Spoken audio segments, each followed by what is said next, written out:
Good evening. How's everybody doing tonight? Awesome. Good to see you guys. Wow, what a turnout for tonight. How many people are here for the first time? Anybody? All right, a few people. Great, great. Well, thank you for being here. Well, yeah, exactly. Well, hopefully you keep coming. You enjoy the program. This is our speaker series. We're doing it just 1 week. Usually it's the third Thursday of every month. This week for some scheduling, we just bumped it back. Usually we have somebody who has an interesting story to tell about aviation or about history. Usually those two are combined. Next month we have, how many people have heard of Bat 21? So we have the gentleman who was the on-scene commander for the rescue of Bat 21 coming to speak about that recovery. He was an OV-10 Bronco pilot. And then in June, if you guys remember, we had an F-8 Crusader pilot who didn't make it. He's coming back in June. So our gunfighter pilot's coming back, and he's doing good, and he's ready to rock and roll. So we take a break in July because of that little thing in Oshkosh that we do here, the air show. But then we'll be back in August again when picking up with the speaker series again. So thank you all so much for coming. The first time, I'm going to admit something I don't talk to a lot of people about, but the first time somebody had mentioned the miniseries Band of Brothers, how many people here have seen Band of Brothers? Yeah, right. So yeah. So first time somebody mentioned it to me, it had been out for a few months. And I said, oh, I've heard about it, but I hadn't followed it. Is it an airplane thing? And they're like, no. And I'm like, whatever.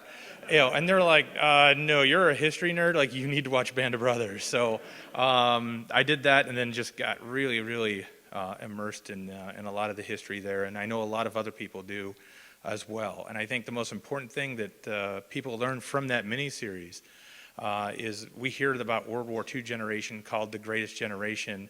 But I think that miniseries really showed a lot of younger people why we do that. Whether they were Army, Navy, Army Air Force, that story is of one unit, the 101st Airborne 506 Easy Company. But you're really, it could be about any unit and any branch of the armed forces. So we're really honored tonight to have somebody that's going to have some great stories to talk about their family lineage, and in a lot of ways a front seat to what we saw on the silver screen. So you're here to hear him, not me. So without further ado, let's give a nice warm EA welcome to George Luz Jr.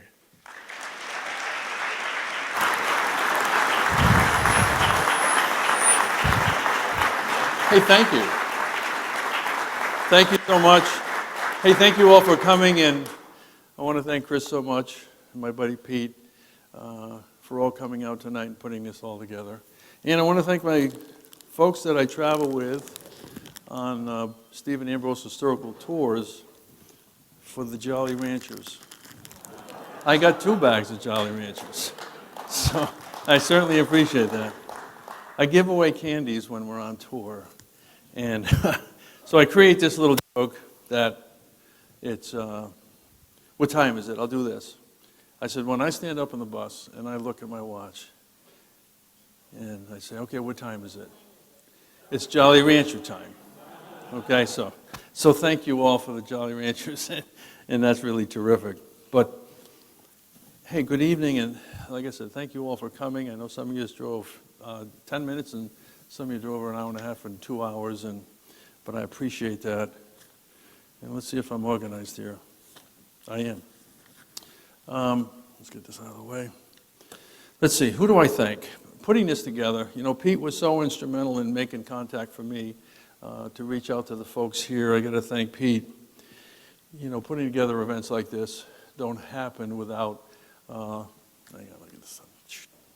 don't happen without a lot of effort from a lot of people, and it's amazing the great folks here in Wisconsin. I want to thank, Chris Henry, Angie, who gave me the tours yesterday, Rob, Scott, Chad, the Educational Center, and the wonderful team of the EAA. Uh-oh. Okay, don't worry. There's nothing burning. I don't smell any smoke. So we should be okay. We should be okay. All right. I think. Are we okay? All right, we're okay. All right, so that's good. Okay, what time is it? All right, so 57 minutes from now, we'll be done. All right? Plus or minus 5. Okay, so anyway, I wrote this up. I did some research about such a great place, and it's an honor to be invited to speak for an organization with such a rich history. Since the inception in January of '53, its founder, Paul Boboretsky, did I say that right? No? No. I was told if you say Paul, everybody will know. His life and career was a shining example of a vision, self-reliance, and leadership, along with the support of his wife, Audrey, and a small group of garage-based aircraft home builders that were lighting the fire that would change the future of aviation all over the world. What we see today is the same vision, that same self-reliance and leadership has been carried on by the generations that have followed as an example of what's going on here today. It's a privilege to be here to share the stories of my dad and the men he served with in a place of such significance. Most of what you'll hear tonight is the men in their own words through audio and video and some correspondence from my dad. And typically, I start with a letter from Winters to the company. And let me make sure my little clicker is turned on.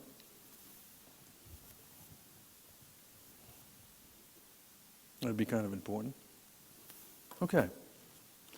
So this letter here was from Winters to the men in the company and to my father.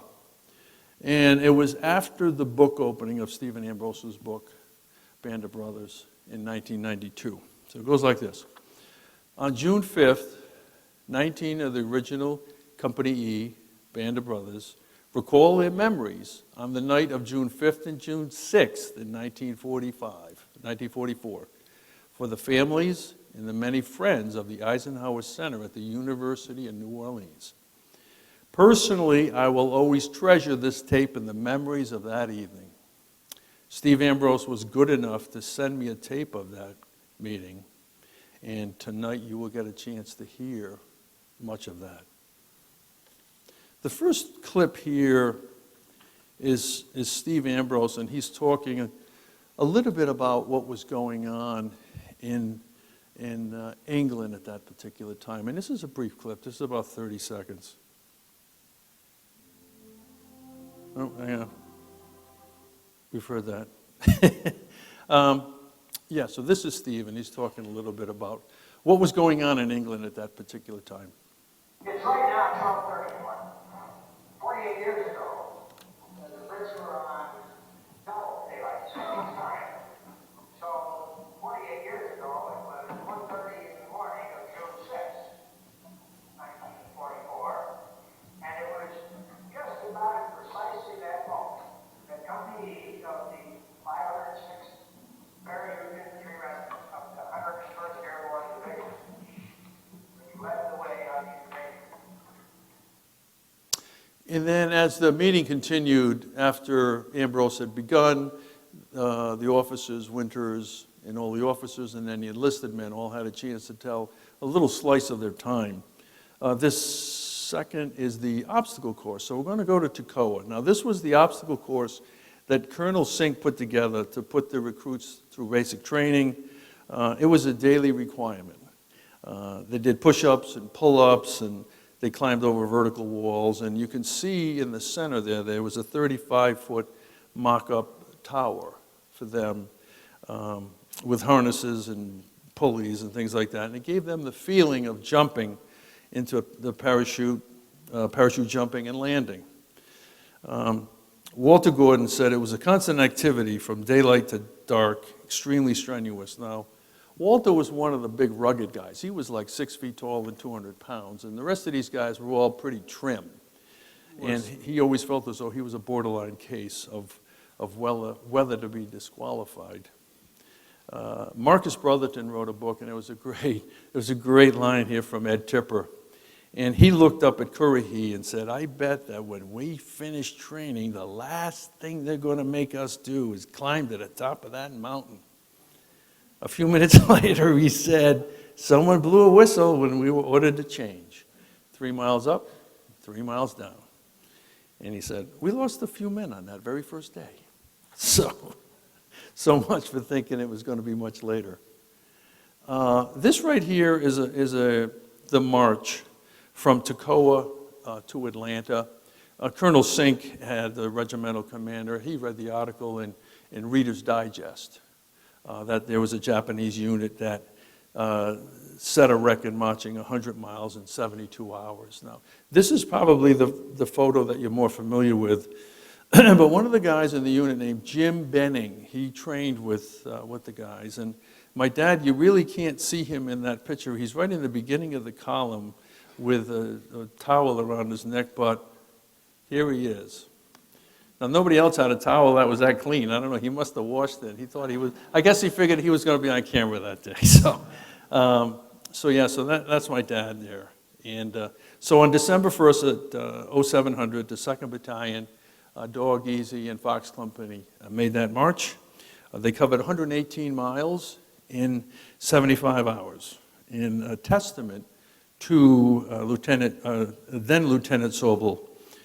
The training he put them through, when later in the month when they arrived at Fort Benning to begin their training, physical training, the jump school sergeants that were assigned to lead a stage of that training told the CO the 506 was in much better physical condition than they were.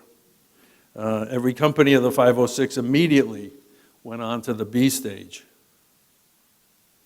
This right here is Walter Gordon. This picture here is Dwayne Skinny Sisk. And Walter Gordon was asked, what was the mood on the plane? So this is a clip from what Dwayne was talking about. And almost every clip, there's a bit of humor in each and every clip. And there's a little bit in this one as well. But just on our plane, I'll never forget, while we were there, all these thoughts, silent prayer, whatever you want to say. Sis comes up and says, does anybody here want to buy a good watch? And I'll never forget that. Everybody thought that kind of broke the tension. That was the only comment I remember hearing. But does anybody here want to buy a good watch? And Ambrose went on to ask him, he said, hey, did anybody take him up on the watch thing? And he said, no, it was a joke. Now, if you're my age, you remember back in the day, there was a joke, and hey, does anybody want to buy a watch? You'd have 5 or 6 watches on your arm there. So that was the, let's see, next. This is a video clip of my dad on why he joined the military. I went in 1942. I was 21 years old, and I was working, and I was making, I don't know, about $16 a week. And when they said it's $50 a month extra, then I just jumped at my father and just cried. He didn't want me to go. He said, I don't want you doing that. Yeah, and everybody thinks about, okay, they wanted to be in an amazing unit and all that stuff. But my dad grew up in a depression like so many of the other guys and gals who served in the military back then. So now this is new, well, it's old, video of my dad. There is no video of my dad other than what I uncovered during COVID-19. So the only good thing that came out about that was that I found this in doing some cleaning around the house. It was on an old videotape that my dad had done that interview, so we've got a couple more of those. This one here is Winters, and the guy to the right is Damian Lewis, naturally. And this is about 1 minute and 38 seconds. And this is classic Winters. Now, you've kind of heard this to a certain degree, but this is very detailed stuff, and this is classic Winters. Now, there's no humor in this one. Okay, there's no real humor in this one. We were on course for normally at 2342, and the altitude was dropped now to 1,500 feet. As we get up to hit the channel, we dropped to 500 feet. The reason being, they did not want the Germans to pick us up on radar, not like we received green light to jump. Normally, the plane will reduce the speed to 95 to 100 miles an hour. However, on this one, when this plane started to have to be hit, he turned the motors on all the way.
That was one little thing I didn't really hear before, was that, they were aware of that.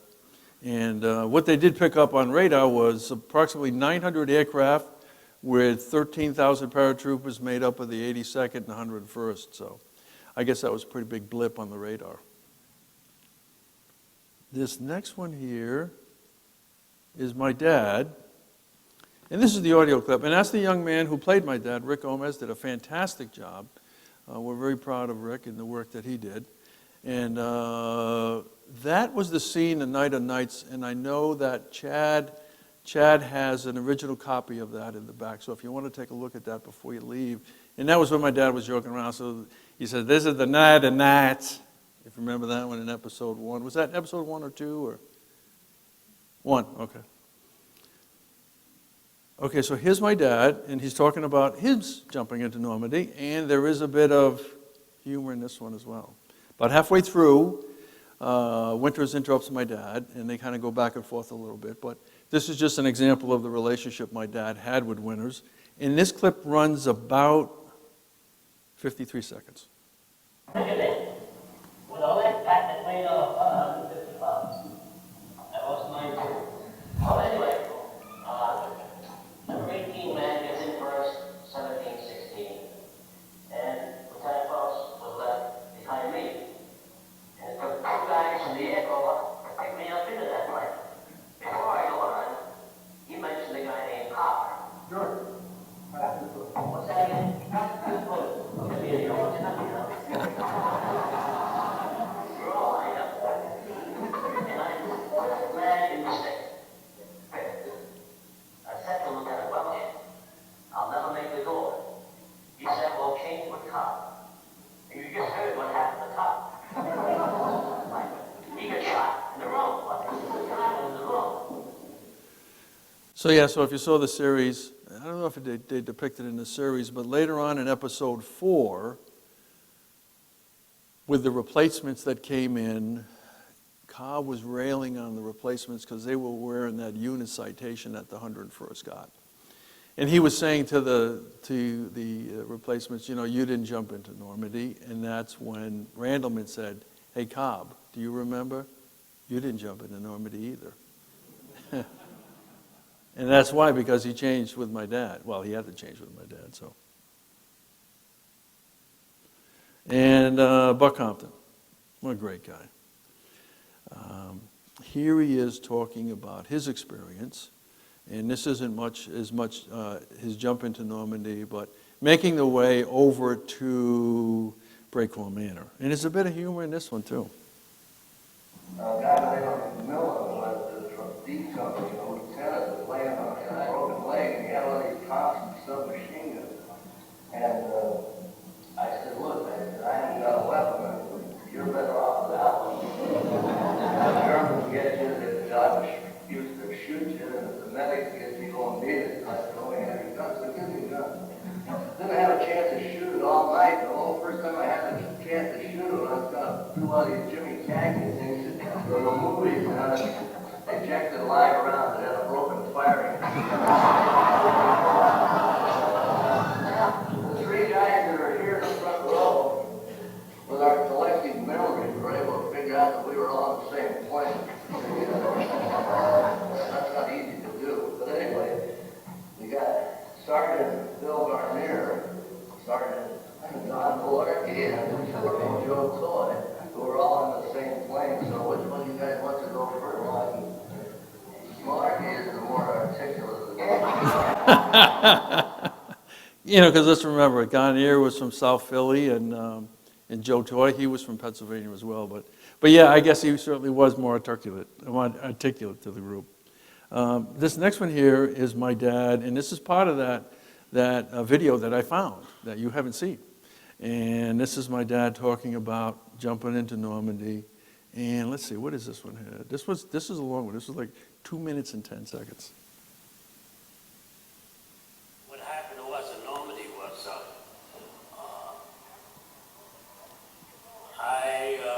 we were flying in, I happened to look out and I could see the beach. And when they said stand up and hook up, I asked the guy, one of the crew chiefs, what time is it? And he said it's 1:30.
meet up with another officer from headquarters, and we gone over the hedge road, and we finally went up and met him.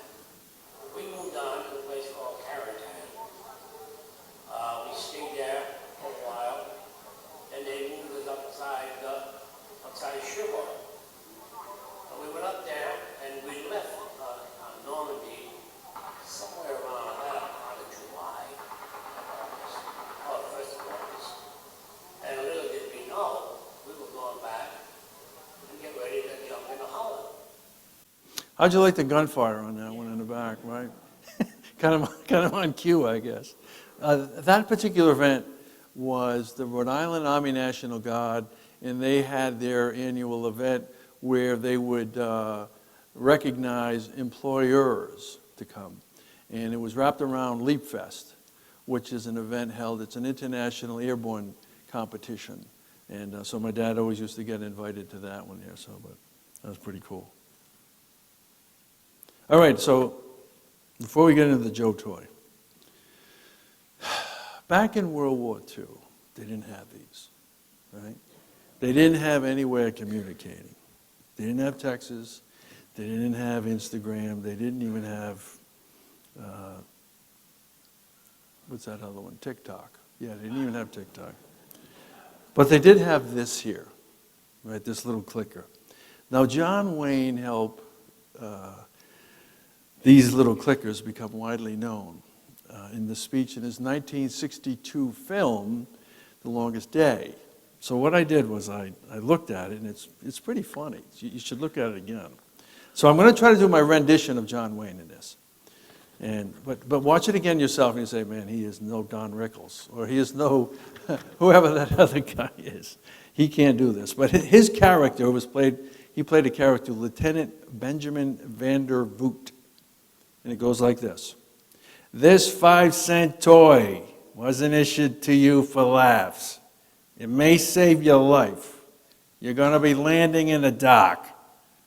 And on the other side of the hedgerow, a fella may not be wearing the same uniform you are.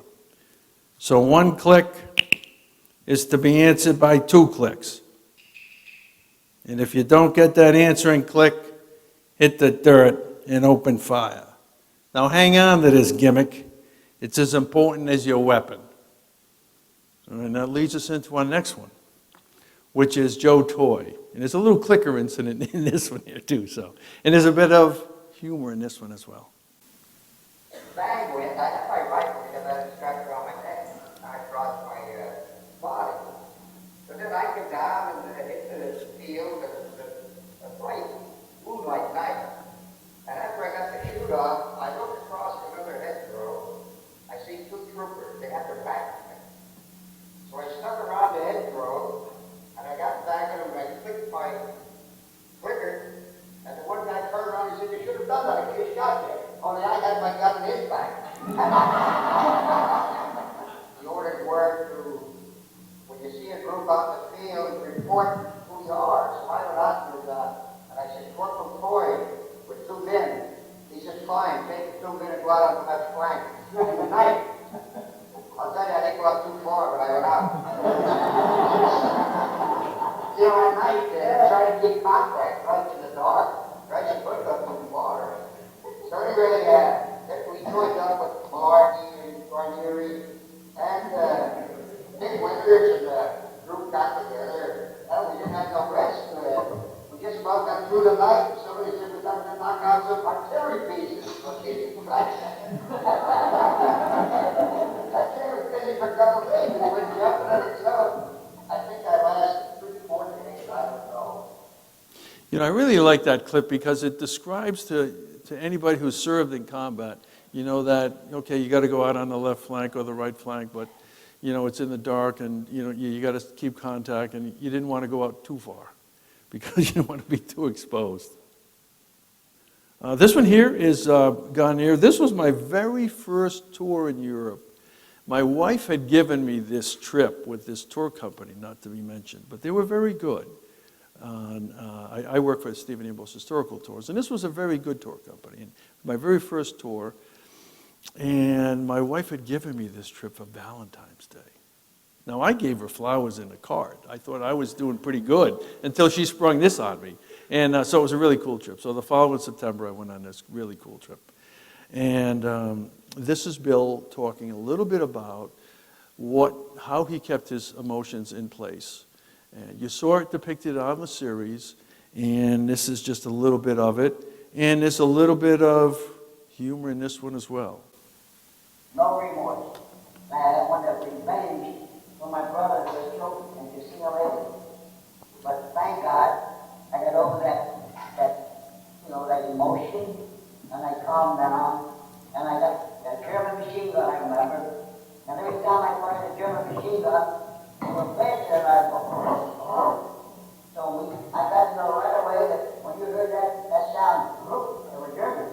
You might go, and you don't say, well, I never did. Yeah. Yeah, that's Bill. That's certainly Bill. And Frank J. Hughes, he's the one who played Bill, as you know, in the series. For anybody who's been to Bastogne and knows what it kind of looks like in the Borjak, here's kind of a good example. This is just a quick little 10 seconds of what the terrain looks like in the Borjak.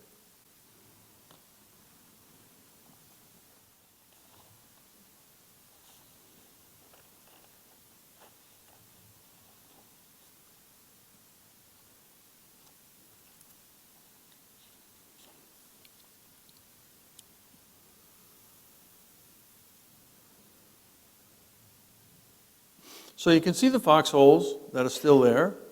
And if you look in the foreground, or the background, whatever one that is, where it's a little light, there's a road right over there.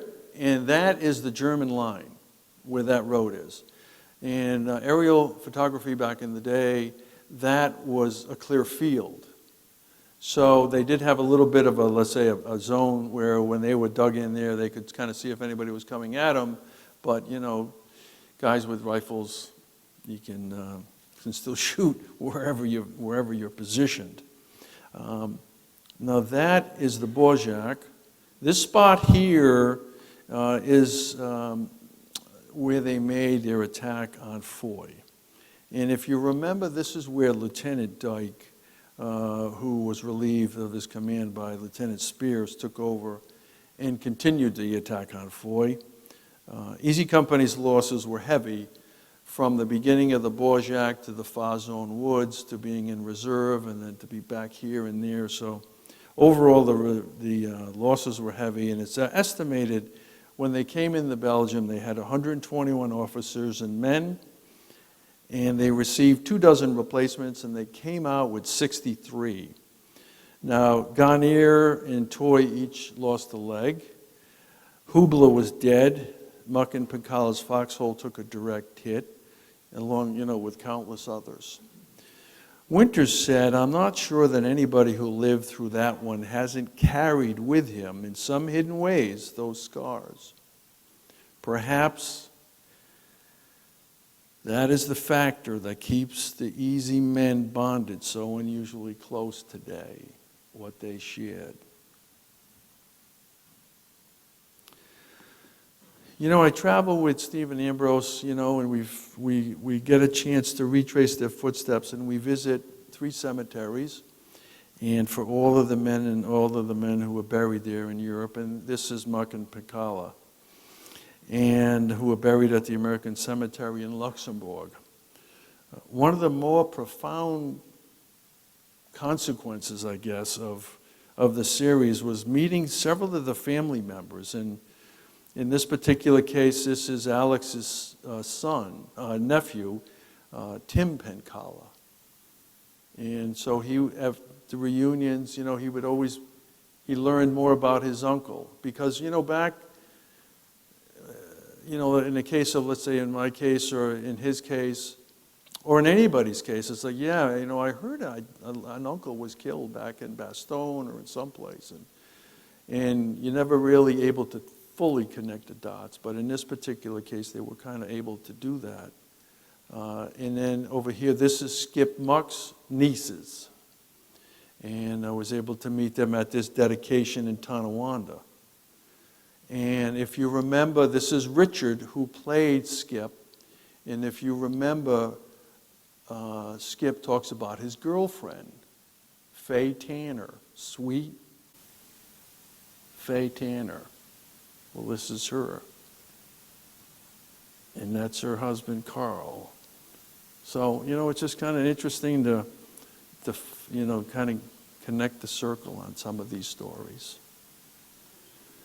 And this one here, I typically read a letter Winter sent to my dad about this, but I have my dad telling the same story in a video. Have you seen Saving Private Ryan?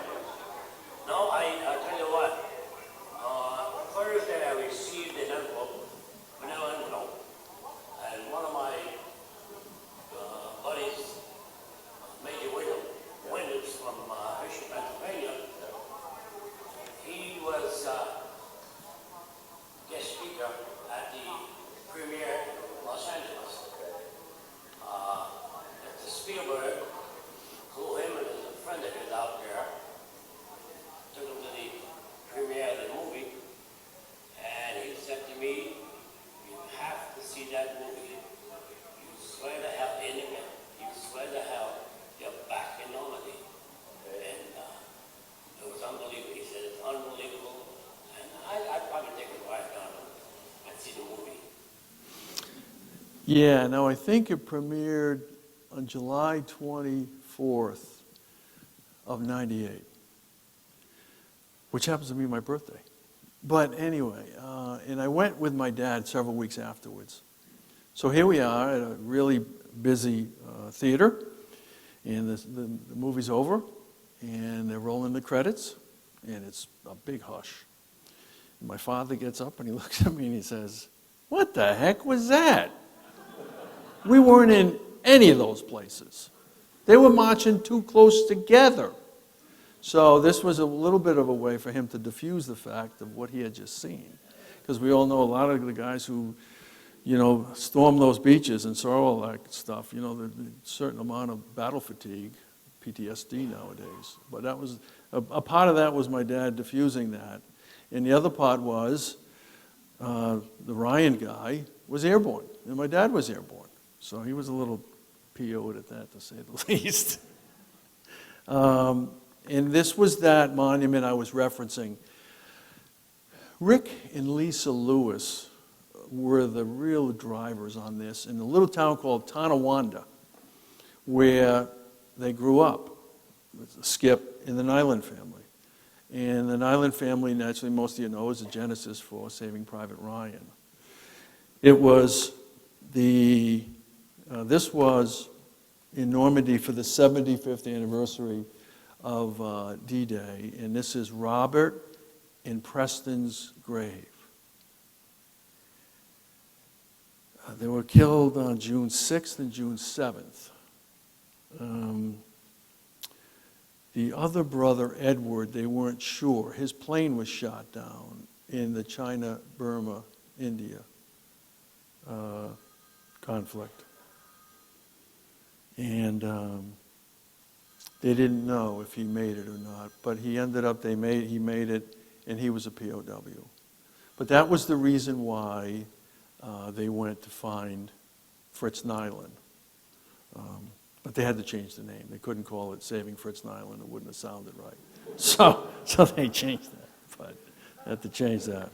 Okay, so this here is, this is Walter Gordon again, and that's Winters. And he's talking about the relationship between Winters and Sobel, and you kind of saw that in the series, and this kind of is in Walter's voice.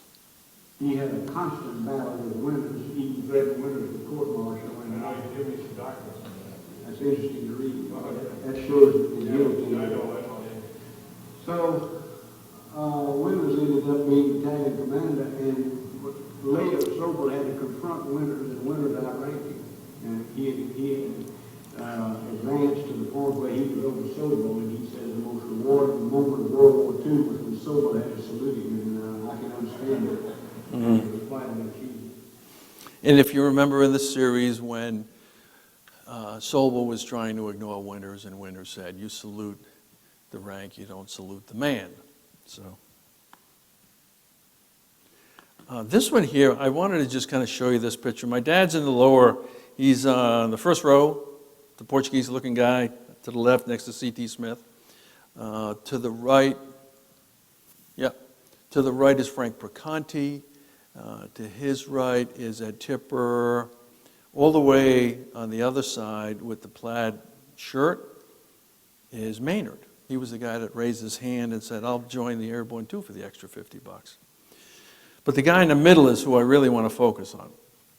Winters talks about getting a call from a guy named Mike Rainey, and he's talking about his grandson. And he said, "Was I a hero in the war?"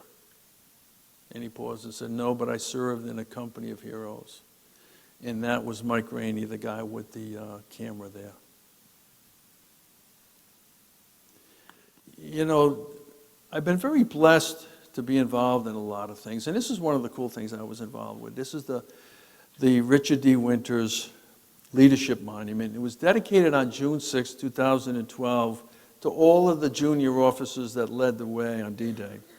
I played a very small role in this. I was kind of the connection between the foundation I'm a part of and in Winters. So I love the quote on here. It's, "Wars do not make men great, but they do bring out the greatness in good men." And as you leave St. Marie de Mont heading towards Utah Beach, it's on the left-hand side. This right here is Buck Compton's 90th birthday, and the actor, Neil, did an amazing job portraying Buck. I was able to have a really great friendship with Buck.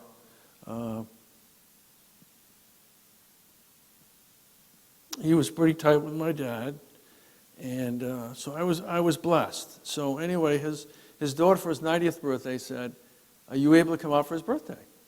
And I said, "Sure." You know, and my wife, she's been playing along with this for years, so she knows if there's something, I get invited to something, she finds a way to get me there. And so I told Tracy, I said, "Okay, just don't tell your dad I'm coming. I want to surprise him." So we were able to surprise him, and it was a wonderful, wonderful day. It was at a little small regional airport, small, not like this, but a little small regional airport, and one of the guys who ran the place had a jet. And I guess you would know all about that, because you've all probably got pilot's licenses in here. I'm sure there's got to be at least half of you that have pilot licenses.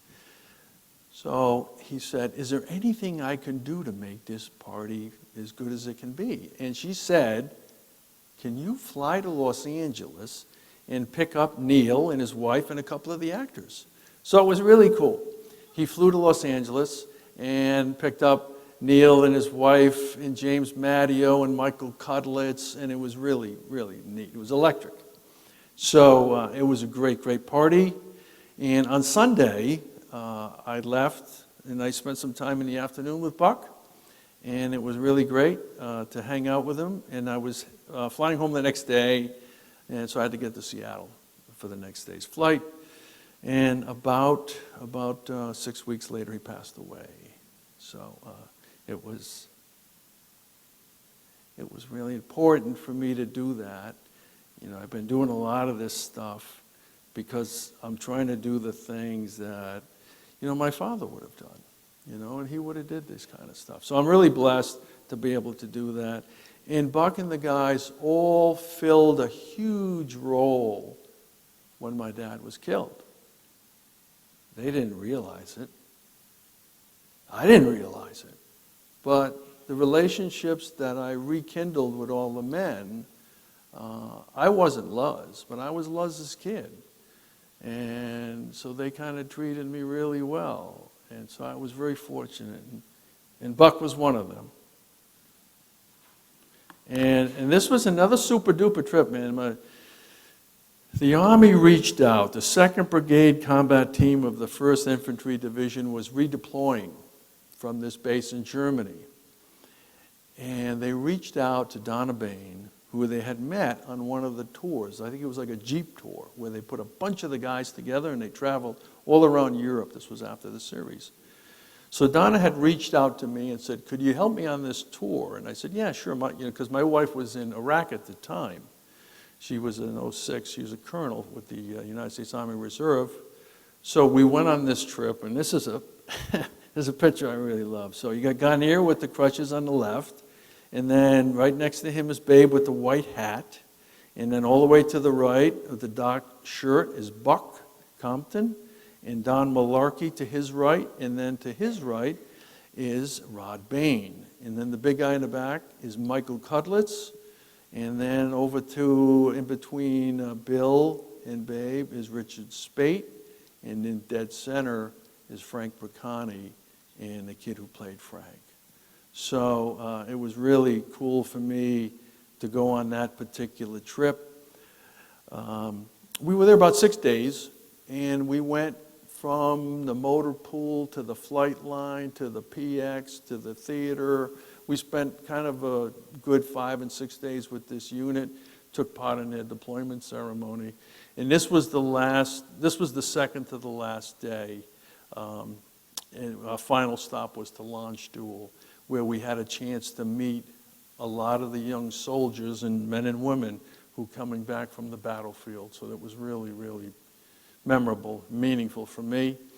One of the super cool things was Sergeant Maloney asked for a volunteer because my wife, who was in Iraq, needed to be in Launch Duel, and he was able to secure a volunteer. So as soon as I hit the ground, I went to I went to Launch Duel and picked her up.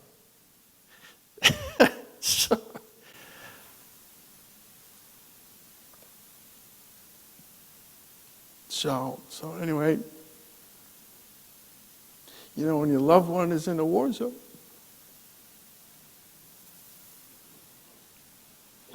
but anyway, so that was cool. That was really cool. The neat thing was she was able to hang with us for about 5 days in Buck Compton. Buck was funny. He said he had a chance to really see Susan in action. And he said to me, he said, George, I see you married up. So, anyway, it was really cool. And then Rod Bain, what an amazing guy. He really had a sense of adventure. You know, him and his wife, they moved to Alaska after the war, and that was when it was the territory of Alaska. And they were teachers, and they moved out there. And so anyway, I asked Donna, I said, hey, Donna, do you have a picture of your dad? You know, I'd love to use, because this picture here to the left is, we were on a cruise, an Alaskan cruise, and I said, we were able to visit with him, and I said, you got a picture of your dad in country? So she said, yeah. She said, I hope this helps, George. The picture I sent you was taken in Austria in 1945. You can tell the war is over by the bottle of champagne by my dad's boot. Anyway, so if you look what his rifle is, there's a bottle of champagne there.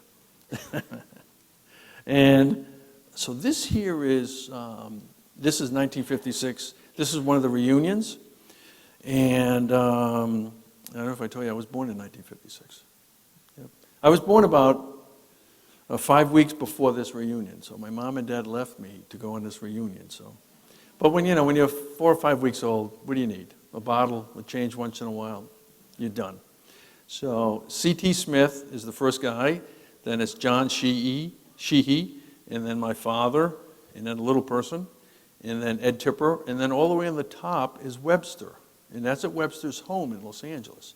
And that particular year is when that's where the reunion was.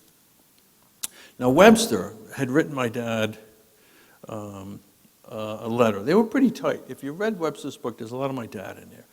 But anyway, so he says, right now I'm trying to sell a nonfiction book about the war. Don't expect very much, though. I've got some fine photographs and wrote it up as best I could. There hasn't been a good, honest book about the paratroopers yet, and I hope this is it. The market, however, for a story like this is nil, so I'm not really counting too hard. No more war stories for me. I've tried that stuff too long and too often to ever try again. Signed, Dave. That letter was written in 57. Now, in 1961, Webster was lost at sea off the coast of Santa Monica, California, between September 9th and September 12th, doing research on a book called Myth and Man-Eaters. He was an accomplished sailor and a diver. Now, the United States Coast Guard investigation concluded that it was reasonable to assume that he met his demise during the dive due to interference of one or more sharks. Now, the other book came out in 1961, and it wasn't until 1994 that Parachute Infantry came out, and with the help of Stephen Ambrose. And it's a great book, and there's a lot of cool stories in it about my dad.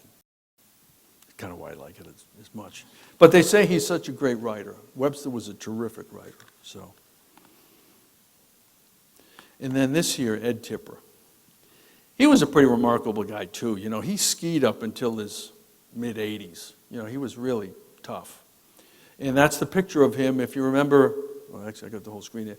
If you remember in Carrington, he got pretty banged up. You know, he had a couple broken legs, he lost an eye, and all that kind of stuff. So, but he survived. He really was a survivor. I remember this one story, you know, because I really got a chance to enjoy the company of these guys over the years, talking to them and stuff. And I remember he bought a Honda, and he might have been late 80s, early 90s. And now a Honda, those things are bulletproof. You know, you can drive those forever, like a Toyota or whatever, forever and ever.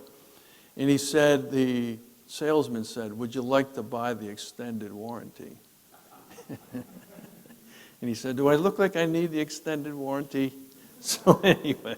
But yeah, he was a great guy, and I tell the story about my mom and dad used to have the pre and post conversation about the reunion. So they would say, "Hey, guess what? This year we're going to be here, and so-and-so's coming, and et cetera, et cetera." And then at the end, they'd come home and they'd say, "Hey, guess what? This is going on. This one's getting married and stuff." And in this particular case, now Ed was a bachelor, and he met this beautiful girl there in the yellow, Rosie. And they said, "You're not going to believe it, but Ed met this beautiful girl from Central America, and they're getting married." So, and she was a doctor, Rosie, Costa Rica. And it was like, so the guys were all razzing him because he was 60 years old, you know, his first marriage, only marriage. But anyway, so he was a super guy. So fast forward the following year, they come home and say, "You're not going to believe it. Rosie is going to have a baby." So they had a wonderful little daughter named Carrie, who he was so proud of, so proud of. And then, as you can see, in 2017, he passed away, and his daughter had said, "Hey, can you come out to my dad's services?" You know, kind of that celebration of life type of thing. So, you know, "Honey," and she said, yeah, okay, we'll get that. We'll take care of that for you. So I was able to go out. And Carrie had asked me, she said, "All right, can you do me a favor, just, you know, write up a little something about my dad and blah, blah, blah." And I said, "Yeah, sure." So I did my little thing for just a couple of minutes, and then I just said, "You know, I've got a friend of Ed's wasn't able to be here, and he just wanted me to read this to you. To the Tipper family, the loss of your patron, hero, father, brother, and grandpa makes us bow to the vagaries of relentless time, as we all must. But like some of America who took note of Ed, along with those special others, the one-time boys and grown old man of Easy Company, his moving on is accompanied with admiration and gratitude. The world needed saving, and Ed Tipper helped save it. The Ed Tipper family needed raising, and Ed raised you. Brave men do such things. Not that Ed ever saw himself as anything more than a man doing his job in both errors and over time at home. You have my sincere condolences for your loss and all the prayers I can offer. Signed, Tom Hanks. And that's how Tom was. These were his guys, and he was very proud of the fact that they were able to put this together, so he would do anything for them. So it was really nice of him to send that along. Speaking of Tom, Joe Lesneski was in the unit. So Joe and I are talking, and then we got interrupted by these two guys. So you got Hanks and Spielberg. Now this guy here, Burr Smith, he could have had his own miniseries, actually. He wasn't depicted in the series. And like I said, he really could have had his own series. Good-looking kid, California kid, well-read, well-educated. Actually, Burr was slated to be on Lieutenant Meehan's plane, but was pulled off last minute by Winters for some reason, saving his life. You know, after he got married, after the war, he got married. He had 3 kids. He settled in the Bay Area. His wife always thought he had a death wish. He stayed in the Green Beret. He stayed in the Army Reserves, Special Forces, became a Green Beret, and then recruited by the CIA to be a paramilitary specialist in the secret war in Laos. You kind of pick him out. He's right in the center there.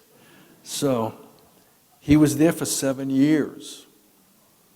His daughter Susan visited him twice. And she had this letter that outlines his calling. My life, my income, and therefore your security are deeply related to violence. I would not have this job nor be away from home so much if there wasn't so much hate and violence in the world. It is odd and sometimes deeply disturbing to realize that my livelihood is gained from the most basic weakness of mankind, his inability to live in peace with his neighbors. Someday there may be no need for my kind of person, the expert in violence. And the world will be a better place. And when that day comes, I will be the first to shout welcome. But in the meantime, there are tigers in the jungle, and the defenseless must be defended, which means killing tigers. I hope you understand, baby, I'm not really a war lover or man of violence. It's just that I've been trained for many years in the skills of warfare and am needed to help other people defend themselves because they are not trained in these terrible skills. Burr had a remarkable career. It began in 1942 and ran up until 1980. He died on January 7th, 1983, at 58 years old of cancer. Now this here, the wives played a very special role in these reunions. And sometimes a bit overshadowed, but we have to focus on their role in how they were able to kind of keep things together. They were able to provide their husbands a venue for them to keep going to these particular reunions, which were very therapeutic for them. And they deserve a lot of credit. So you can kind of see the wives. My mom is in the center of that picture, and there's a young girl to her right. And that young girl is Mary Ann Malarkey, and Don Malarkey's daughter. She was 16. And that particular picture was taken in 1981 at the San Diego reunion. And but yeah, you can kind of see snapshots of all the wives, and we all know how important women are. We can't live without them. And then I want to focus a little bit too on the nurses here. Renee Lemire to the left, and Augusta Cheevy to the right.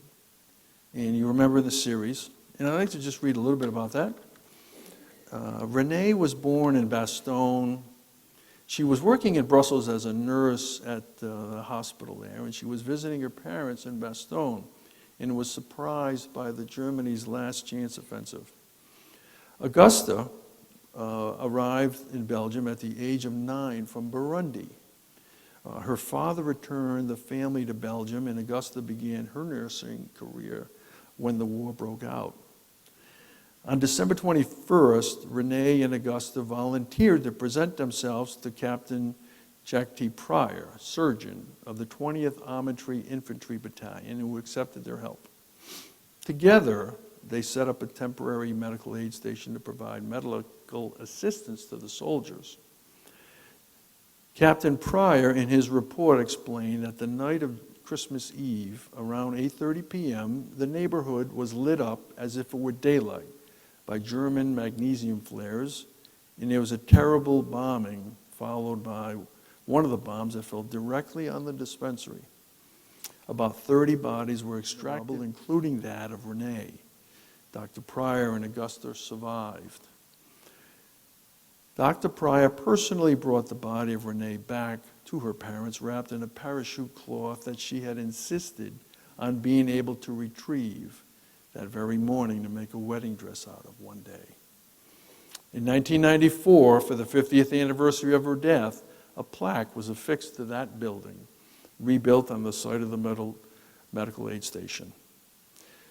Augusta is featured in the miniseries Band of Brothers. She's played by a nurse called Anna from the Congo. She was honored in her role in 2011 with the United States Army Civilian Award for Humanitarian Service and was knighted by the King of Belgium. At that ceremony, she said, "What I did was very normal. I would have done it for anyone. We are all children of God."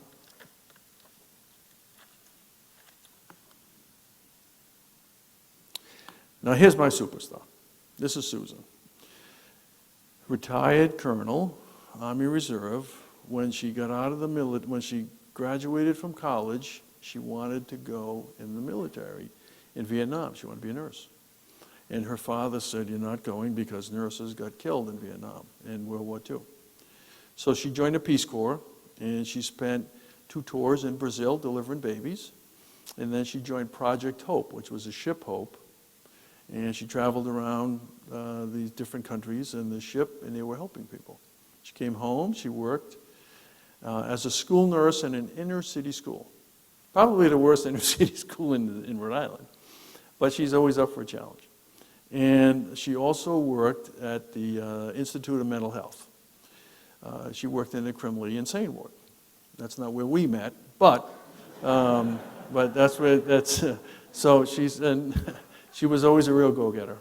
And at 33 years old, she joined the military. So she did 27 years in the United States Army Reserve. And this particular monument was dedicated to her by a family, Lloyd and Barbara Colvin, who live in the community we live in, and they like to recognize people who have contributed to life in society. But yeah, so she's a superstar. I wanted to try to squeeze this one in. So this one here is, so my dad to the left with the aviator glasses, Frank Perconti with the hat, Walter Gordon with the glasses, and to his right is Gordy Carson. Gordy Carson, if you remember reading in the book, they talk about the Polish blonde. So anybody who's read the book will know the Polish blonde. He married the Polish blonde. And then Frank, and then James Matteo played Frank. This particular clip here is Frank talking about landing on D-Day and going to the rendezvous point. And there's a bit of humor in this one. I got the radio off and everything, got my rifle assembled and we started moving out, and we met some 82nd where a group of fellows, I remember there was birds in this room, and this officer sent birds out of the sky, and that's when birds got shot. So I got this guy radio out, my friend Bob there, he lost his leg back, he had the batteries. So I had the radio, I got this guy radio, and I put it across my arm here, and I was receiving all the time. Yeah, and Frank, I remember one time on the phone, he told me that story. And when I was going through this particular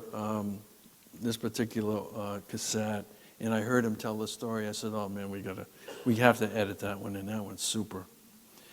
This one here, this is another quick one. Okay, anybody who served in the military, I think, will understand this, and this is the mindset of the Army, according to Walter Gordon. The Army has a saying, which I always appreciate. They can't make you do anything, but they can make you wish you had. And that was the theory airborne there. They couldn't make you, but by God, they'll make you wish you had that. And that takes whatever form that's in. So anybody in the military knows that. Ben Kaplan. Ben Kaplan played Walter. And this is a picture from that famous scene of my dad telling Captain Sobel to cut the fences. And this was depicted in the series. And a lot of people say to me, hey, did that really happen? It's like, yeah, it certainly did. I remember that story.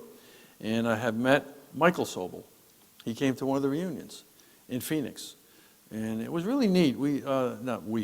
They provided him an opportunity to tell the story of his dad.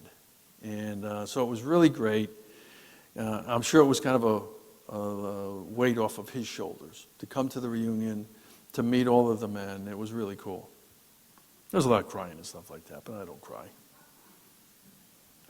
Here's my dad, and to the left over there with his seersucker jacket on. Did anybody ever have a seersucker jacket? I had one. I remember as a little kid. My dad had one, so he bought me one.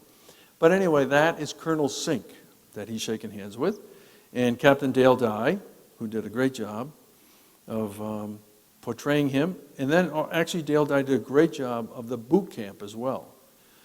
I was at the National World War II Museum for the 20th anniversary, and Dale Dye and his group described the theory behind creating that boot camp, which was really cool because you were there, and that was really neat. And so this was in the summertime, in December 13th, later that year, Colonel Singh passed away.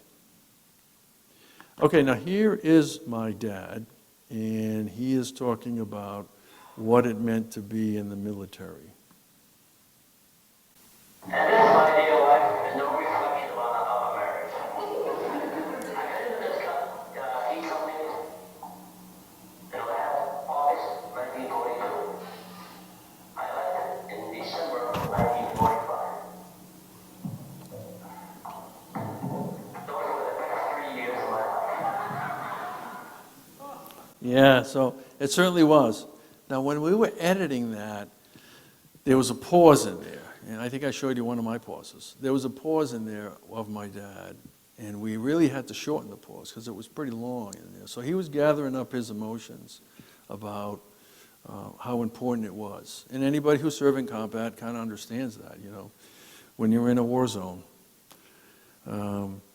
Okay, now, you can't come to Wisconsin without touching on the primary focus tonight is the Men of Easy Company, but you can't come to Wisconsin without touching on Maggie Magellis. This is just a little 3 minutes or so from a documentary by the World War II Foundation. I'm on the board of the World War II Foundation. And I know Chad played a role in helping out with that particular event. In this particular clip runs about 3 minutes and includes some of Maggie and the men he served under with and how they admired his leadership. And I just wanted to make sure, when I talked to school kids, that they fully understood what was involved and how we, like those kids in school, just out of school, were thrust in this kind of a situation. I'm one of the original Devils and Bags. And you should be respected by all of us. Decades later, some of the men Maggie led in many of World War II's bloodiest battles gather once again in Fond du Lac, Wisconsin, Jim Magellis' hometown, where the local Veterans Center bears his name. They reunite for most likely the last time. These once young soldiers are in their late 80s now, and in Jim Magellis' case, his mid-90s. They come to share stories and share laughs. Not so much to talk about the fight itself, but to keep hold of the bond they all still share. Unspoken, but still very much alive. Born out of adversity from a war fought a long time ago. They also come to honor and say thank you to a highly decorated platoon leader whom they still respect. A man who always led from the front and who cared deeply for all his men. Many many are still alive because of his exceptional leadership in battle. Then kind of guys have something extra, and they come out. They're leaders. He had a strong feeling about his men. He had a strong feeling about himself, which made him really the good luck, the fortunate, intelligent, and persistent and consistent. You know, he could count on his men, and he did. He knew what the hell he was doing. You know, you could tell he knew his stuff. He wasn't the normal young lieutenant that I've been dealing with in my army career up to that time. And Rivers was real confident too. I looked at my own life over the years, and my personal opinion is good leaders are born. What makes a great man is when he's got a group of people, as far as I'm concerned, how big they are, it doesn't make any difference. He's there when they are going through the worst part of any type of fighting and things like that. That's what makes a great man. The charge of the Light Brigade, for example. In the valley, just rode the 600, cannon to the left of them, cannon to the right of them, but forever charging forward. He was Maggie then. Today, many decades removed from World War II, he's James Magellan. You don't become a heroic leader of men in combat without drawing on the experiences of both.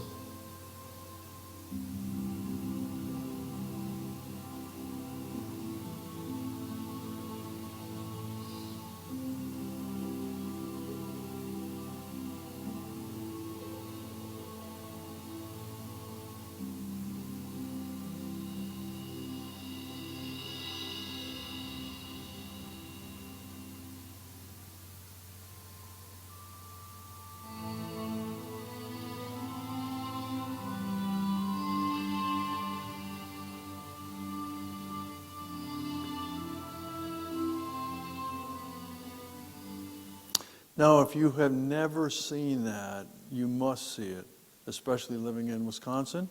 You can see it free of charge. I'm on the board of the World War II Foundation, and everything we do is typically on PBS, or if you want, you just go to our website and you can watch all these for free. How many people have seen that who live here? Okay, yeah, so if you're from Wisconsin and you haven't seen it, I'd really encourage you to see it. It's great. You know, when you see what he did, the leadership he displayed, there's no reason in my mind why he didn't receive a Medal of Honor for what he did. But it's a great thing, and like I said, you can see it, and you can see it for free. So, now this past summer, you know, I was able to travel through Europe again with my buddy Chris Anderson at Stephen Ambrose Tours, which I had a great time. And, you know, every time I'm there, I try to remind myself that, you know, cherish these moments and treat each one like, you know, to honor the sacrifice, and, you know, because every time I go, like, this could be my last time I'm there. So, while I was there last year, I was able to visit a few soldiers from Wisconsin.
And this is why I do this, for the ones who fought and died to give me the gift of freedom.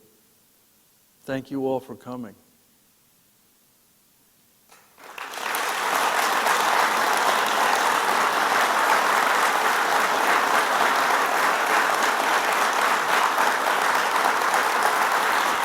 Come right up, buddy. And thank you again, Chris. Thank you, Pete, for putting this all together. There's so many wonderful people, and it's been a real treat. I appreciate you all taking the time to come. Absolutely. Let me get back here. Well, thank you so much for coming. Appreciate you being here. I know a lot of you guys might want to come up and meet George, so we'll encourage you to come up, ask your questions, and talk with him. You're gracious. I'm his wheel, so he's stuck here all night regardless of what we do. So we do have a little gift we just want to give you here. Oh, we thank you. appreciate it so much for coming right. out here. And Cool. Thanks for spending some time with us. And thank all of you for coming out and being here this evening. And again, thank you. Thank you for supporting our museum and your museum. And come on up and talk with George here while he's here to answer some questions for you. So thank you. Thank you. Thank you.